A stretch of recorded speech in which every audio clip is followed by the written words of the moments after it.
Dear student, A1 education पथ में आप सभी का स्वागत है। मैं अजय मणि। आज इस लेक्चर में कक्षा 10 के त्रिकोणमिति के बारे में हम सब पढ़ने वाले हैं। इसके अंतर्गत त्रिकोणमिति के परिचय, त्रिकोणमिति अनुपात, इसके व्युत्क्रम संबंध और संबंधित प्रश्नों के बारे में विस्तृत रूप से पढ़ेंगे। तो चलिए वीडियो को हम सब शुरू करते हैं। सबसे पहले त्रिकोणमिति का परिचय। त्रिकोणमिति को अंग्रेजी में हम बोलते हैं ट्रिग्नोमेट्री, और ट्रिग्नोमेट्री शब्द की उत्पत्ति ग्रीक भाषा के दो शब्द ट्रिग्रोनो तथा मेट्रोन से हुआ है।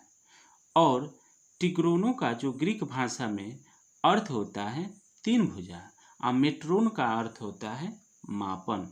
इस प्रकार ट्रिग्नोमेट्री को हम कह सकते हैं कि ट्रिग्नोमेट्री त्रिभुज की भुजाओं का मापन है, अर्थात त्रिकोणमिति त्रिभुज के भुजाओं का मापन है। कुछ नोट पॉइंट हम देख लेते हैं। पहला नोट है हमारा, ट्रिग्रोनो का अर्थ यूनानी भाषा में त्रिभुज होता है। त्रिकोणमिति केवल समकोण त्रिभुज पर लगती है। तो समकोण त्रिभुज इस प्रकार का होता है जिसका एक कोण 90 डिग्री होता है और दो अन्य कोण क्या होते हैं, न्यून कोण होते हैं।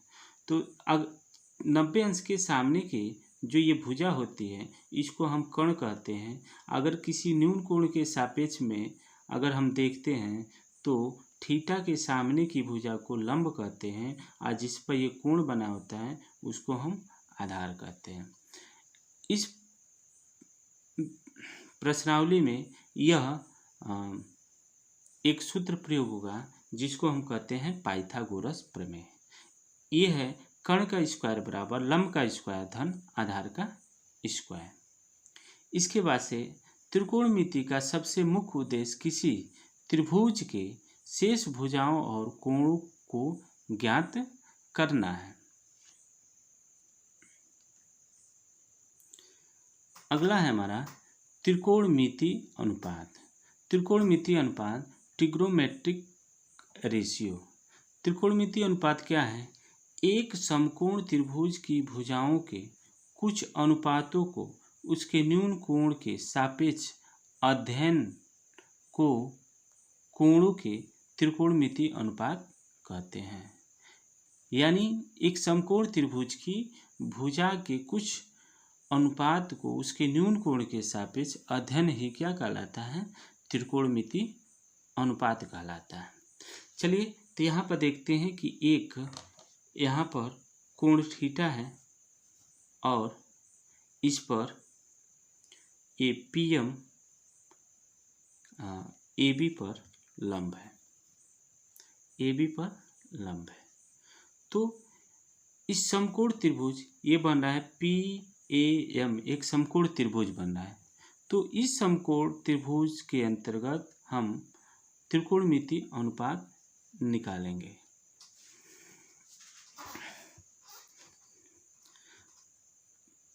ये त्रिभुज PAM एक समकोण त्रिभुज है।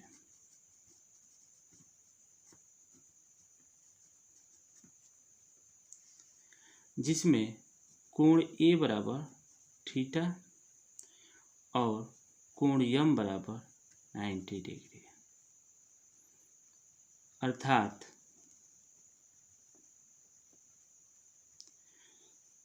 PM परपेंडिकुलर यानी लंबवत AB है। PA perpendicular AB। अब यहाँ पर हम कुछ मान लेते हैं, वैल्यू मान लेते हैं। PM बराबर Y मान लिए, AM बराबर X मान लिया, और AP बराबर R मान लिया। ये हमने माना है, ये मान लिया है। यानी यहाँ पर यहाँ से यहाँ तक की लंबाई हमने y माना, यहाँ से यहाँ तक की लंबाई हमने x माना और यहाँ से यहाँ की लंबाई हमने r माना। तो त्रिकोणमितीय अनुपात, जो त्रिकोणमितीय अनुपात होते हैं, त्रिकोणमितीय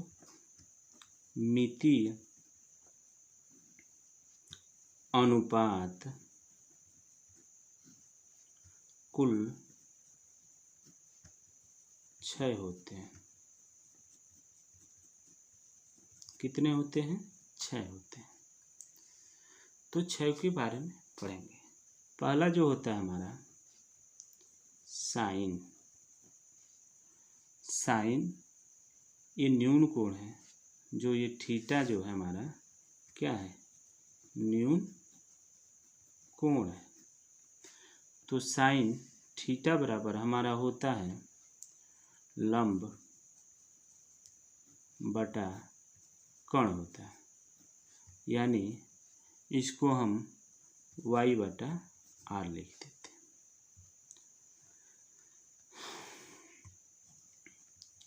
साइन को संक्षिप्त में साइन लिखते हैं। इसी प्रकार दूसरा है cosine. Cosine theta. Cosine theta बराबर होता है आधार बटा कर्ण। तो आधार हमारा कितना था? x बटा r। यहाँ कोसाइन को संक्षिप्त में कॉस लिखते हैं, यानी जब भी हम लिखेंगे तो कोसाइन न लिख के कास का प्रयोग करेंगे। तीसरा हमारा है टेंजेंट थीटा। टेंजेंट थीटा बराबर होता है लंब बटा आधार। तो लंब क्या है हमारा यहाँ पर? y बटा x। यहाँ टेंजेंट को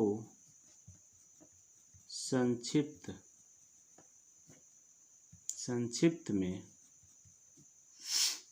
टैन लिखते हैं। टैन लिखते हैं।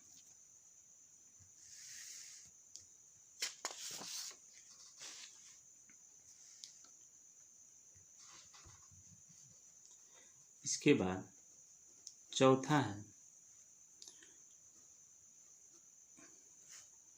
कोसेकेंट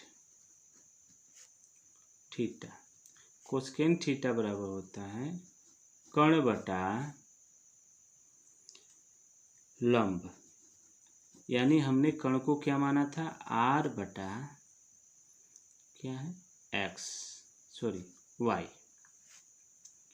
यहाँ कोसेकेंट को संक्षिप्त में कोसेक लिखते हैं। ये संक्षिप्त फॉर्म है, इसी का हम लोग प्रयोग करते हैं। पांचवा है सेकेंट थीटा। सेकेंट थीटा बराबर होता है कर्ण बटा आधार। तो कर्ण हमारा कितना था? r बटा x। इसी प्रकार सेकेंड को संक्षिप्त में सेक लिखा जाता है। सेक लिखते अगला है छठा कोटेंज कोटजेंट। कोटजेंट थीटा बराबर होता है आधार बटा लंब। आधार बटा लंब, आधार x है और लंब y है। इसको संक्षिप्त में हम सब क्या लिखते हैं, कोटजेंट को संक्षिप्त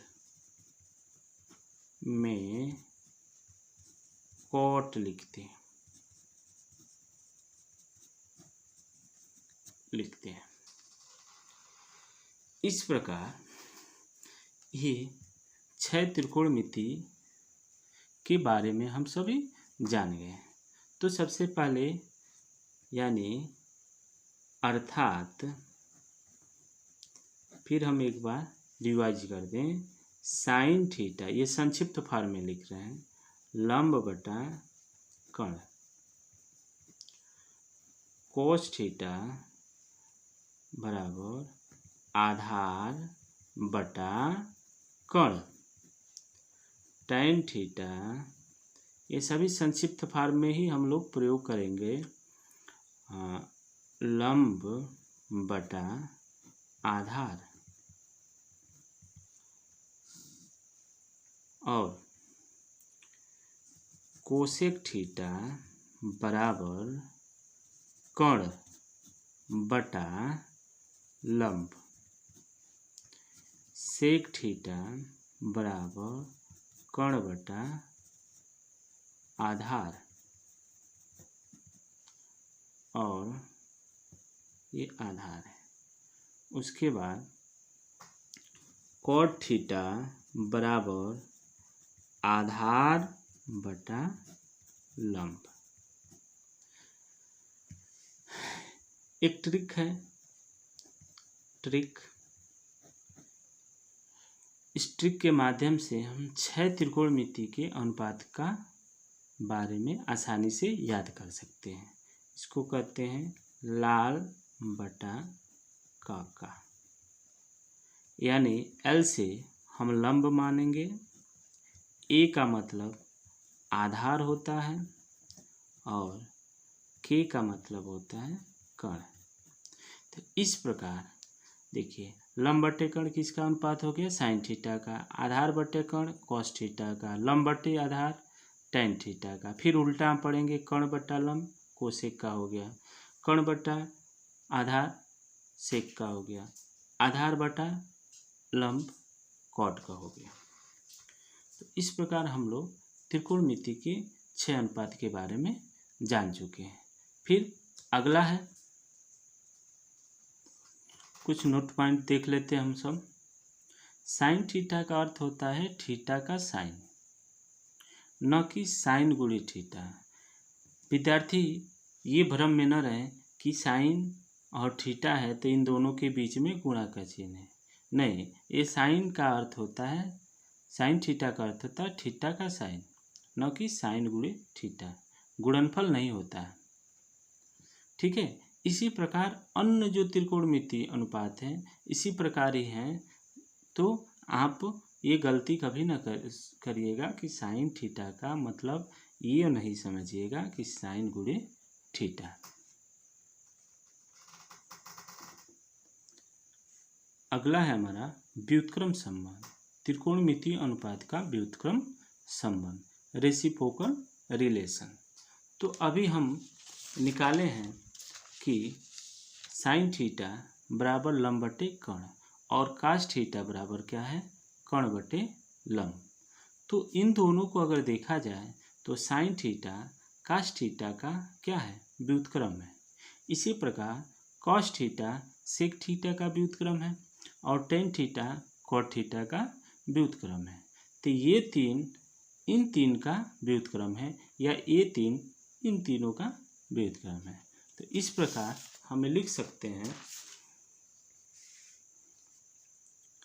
कि साइन थीटा बराबर 1 बटा कोस थीटा, या कोसेक थीटा बराबर 1/sin थीटा। दूसरा है कॉस थीटा बराबर 1/सेक थीटा या सेक थीटा बराबर 1/कॉस थीटा। इस प्रकार tan थीटा बराबर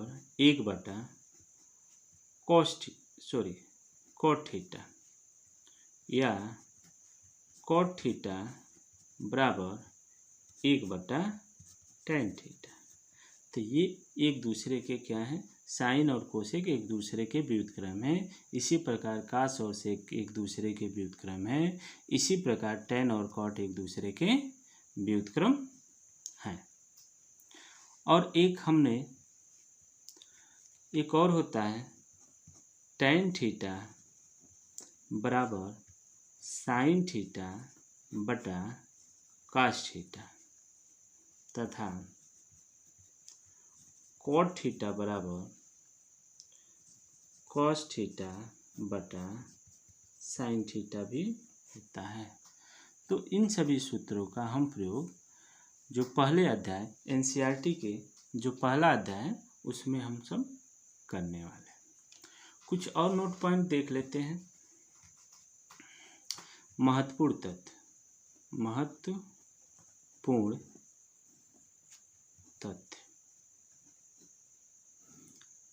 तथ्य क्या है? जैसे कि हम सब जानते हैं कि ये समकोण त्रिभुज में कर्ण ये होता है। अगर ये थीटा है तो इसके सामने की भुजा को लंब कहते हैं और इसको आधार कहते हैं। तो समकोण त्रिभुज में जो कर्ण भुजा होती है वह लंब से बड़ी होती है और आधार से भी बड़ी होती है। और दूसरी बात, लंब और आधार में एक बड़ा हो सकता है तो एक छोटा हो सकता है। तो इसमें कोई निश्चित नहीं है कि कौन बड़ा कौन छोटा होगा, लेकिन ये निश्चित होता है कि समकोण त्रिभुज में सबसे बड़ी भुजा कर्ण होती है। तो इस प्रकार जो साइन थीटा का अनुपात है, साइन थीटा बराबर क्या है, लंब बटे कर्ण। तो लंब हमेशा कर्ण से छोटी होती है। इस लंब हमेशा कर्ण से छोटी होती है तो साइन जो थीटा का मान सदैव क्या होगा, सदैव 1 से कम होगा। देखिए यहाँ पर साइन थीटा लंब बटा कर्ण होता है और लंब जो होता है कर्ण से छोटा होता है। तो जब हर बड़ा होगा और अंश छोटा होगा तो हमेशा इसका मान 1 से छोटा होगा। तो इस प्रकार एक निष्कर्ष निकला कि साइन थीटा सदैव 1 से कम होगा, यानी इसका मान क्या होगा, 1 से कम होगा। इसी प्रकार कास थीटा क्या होता है, आधार बटा कर्ण। तो आधार भी यहाँ पर क्या है, कर्ण से छोटा है। तो कास थीटा का भी मान सदैव 1 से कम होगा। यानी हमने क्या जाना कि साइन थीटा का जो मान है सदैव 1 से कम होगा, उसी प्रकार कास थीटा का भी मान सदैव 1 से कम होगा। इसके बाद से हम tan के बारे में थोड़ा सा जिक्र कर लें। तो tan बराबर होता है लंब बटे आधार। तो इसमें 3 कंडीशन हो सकते हैं, इसमें 3 कंडीशन होते हैं। या तो लंब किसी भी त्रिकोणमितीय अनुपात में लंब आधार से छोटा हो, लंब आधार से बड़ा हो, या लंब आधार के बराबर हो, या लंब आधार से छोटा है।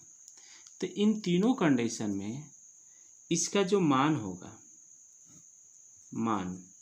tan का मान क्या होगा, अगर लंब बड़ा होगा और आधार छोटा होगा तो 1 से बड़ा होगा।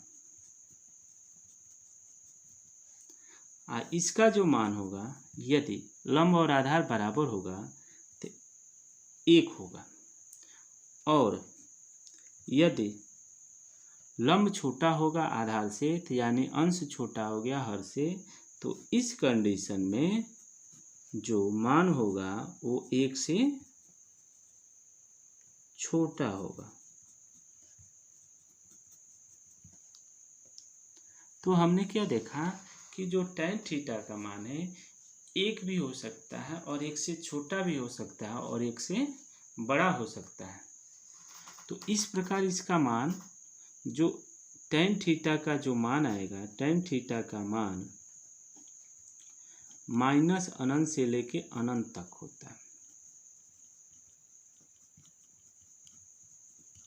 होता है। यानी 1 से छोटा भी हो सकता है, 1 से बड़ा भी हो सकता है और 1 के बराबर होता है। इसी प्रकार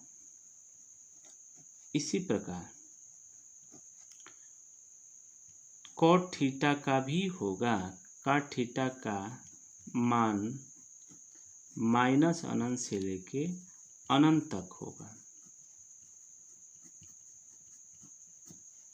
ठीक है। अब अगला हम आते हैं कोसेक थीटा। तो कोसेक थीटा के बारे में थोड़ा देख लें। कोसेक थीटा बराबर होता है कर्ण बटा लंब, कर्ण बटा लंब। तो यहाँ देख रहे हैं कि कर्ण बड़ा हो जाएगा, लंब छोटा हो जाएगा, अर्थात जो अंश है वो बड़ा होगा और छोटा होगा। इसी प्रकार सेक थीटा का भी कर्ण बटा आधार होता है। तो यहाँ भी वही स्थिति है। तो इन दोनों कंडीशन में जो इनका मान जो होगा, इनका मान क्या होगा, 1 से अधिक होगा।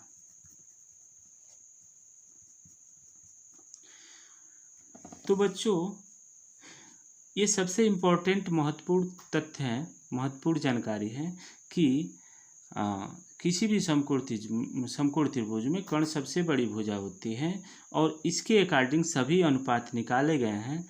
तो साइन थीटा का मान सदैव 1 से कम होता है, कॉस थीटा का मान भी 1 से कम होता है, और tan और cot का मान 1 भी हो सकता है, 1 से कम भी हो सकता है और 1 से ज़्यादा भी हो सकता है। इसी प्रकार कोसेक थीटा और सेक थीटा का जो मान होगा वो हमें सदैव क्या होगा, 1 से अधिक ही होगा, क्योंकि कर्ण जो है अंश में होता है और लंब या आधार हर में होते हैं।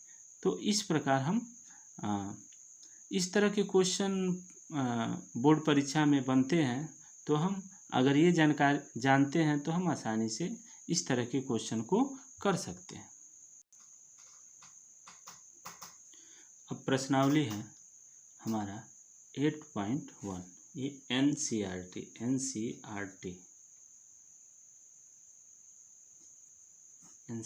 से है।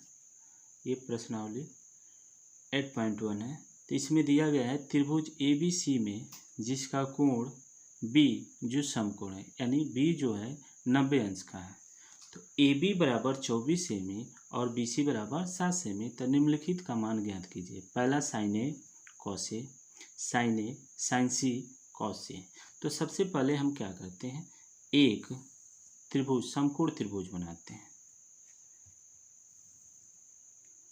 जिसका नाम देंगे ABC, जहाँ B जो होगा वो 90 अंश का, B A हो गया, A हो गया और ये C हो गया। अब यहाँ पर दो न्यून कोण है, एक कोण ये है और एक कोण ये है। तो सबसे पहले जो जो मान दिया है यहाँ पर लिख लेते हैं। AB हमारा दिया है 24 सेमी और BC जो दिया है 7 सेमी। इसमें हम क्या करते हैं कि जब भी त्रिकोणमितीय अनुपात हमें निकालना होता है तो समकोण त्रिभुज के तीनों भुजाओं का अनुपात, तीनों भुजाओं का मान मालूम होना चाहिए। तो यहाँ पर देखिए कि 2 भुजा का मान मालूम है और तीसरा भुजा नहीं मालूम है। तो अभी एक हमने शुरू में एक सूत्र पढ़ा था पाइथागोरस प्रमेय, उसी का प्रयोग करके हम AC का मान निकालेंगे। तो यहाँ लिखेंगे पाइथागोरस प्रमेय से, पाइथागोरस प्रमेय से ये हमारा हल है। पाइथागोरस प्रमेय से क्या होता है कि कर्ण का स्क्वायर, यानी कर्ण हमारा क्या है AC बराबर AB का स्क्वायर धन BC का, यानी आधार का स्क्वायर धन लंब का स्क्वायर। अब यहाँ AB कितना है हमारा 7 सेमी, सॉरी 24 सेमी, तो 24 का स्क्वायर आधन ये क्या हो गया 7 का स्क्वायर, तो 24 का वर्ग 576 होता है, 7 का वर्ग होता है 49। तो इन दोनों को जब जमा करते हैं तो 625 होता है AC का स्क्वायर। और जब इसका वर्ग करेंगे तो ये किसका वर्ग है 25 का वर्ग है। तो हमारा AC कितना निकल गया 25 सेमी, हमारा AC निकल गया 25 सेमी। अब देखिए सबसे महत्वपूर्ण चीज़ ये है कि यहाँ पर अगर ये न्यून कोण देखते हैं तो इसके सामने की भुजा हमने बताया है लंब हो जाता है और ये जिस पर कोण बना होता है वो आधार हो जाता है। यदि अगर हम C को न्यून कोण मानते हैं तो इसके सामने की भुजा ये लंब होगी और ये आधार होगा। तो इसी में बच्चे कंफ्यूज हो जाते हैं कि कहाँ पे लंब कोण आधार होगा। चूँकि यहाँ कर्ण नहीं बदलता है, केवल लंब और आधार बदलता है। तो सबसे पहले हम क्या करते हैं साइन A का मान निकालते हैं, साइन A।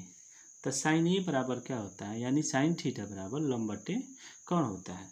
तो इसके सामने की जो भुजा ये लंब होगी, यानी ये BC बटा कर्ण तो हमारा वही रहता है AC। तो BC कितना है हमारा 7 बटा AC कितना है 25, ये उत्तर हो गया। इसी प्रकार cos A, तो cos A में जो इसकी ये जो AB है वो क्या हो जाएगा आधार हो जाएगा AB बटा AC। तो AB हमारा हो जाएगा 24 बटा 25।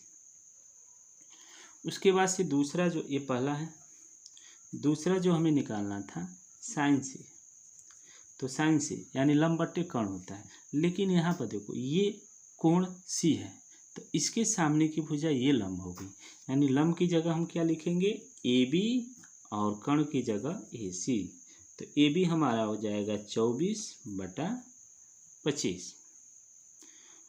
दूसरा है cos C, तो cos C में देखिए अब आधार कौन होगा ये वाली भुजा होगी, ये वाले BC, क्योंकि इसी पर कोण बना है। तो यानी BC बटा AC।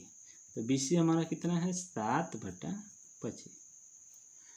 तो इस प्रकार हमने sine A cos A sine C और cos C का मान ज्ञात कर लिया।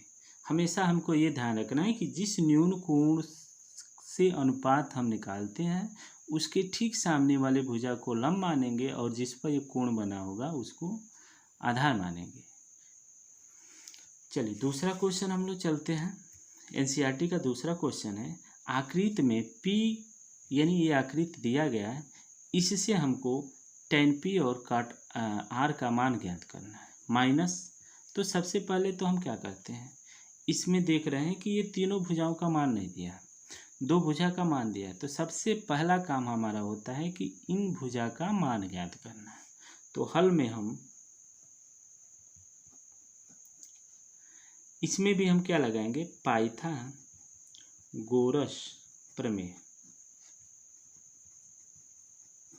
पाइथागोरस प्रमेय क्या कहता है कर्ण, कर्ण हमारा क्या है PR का स्क्वायर बराबर PQ का स्क्वायर आधन QR का स्क्वायर।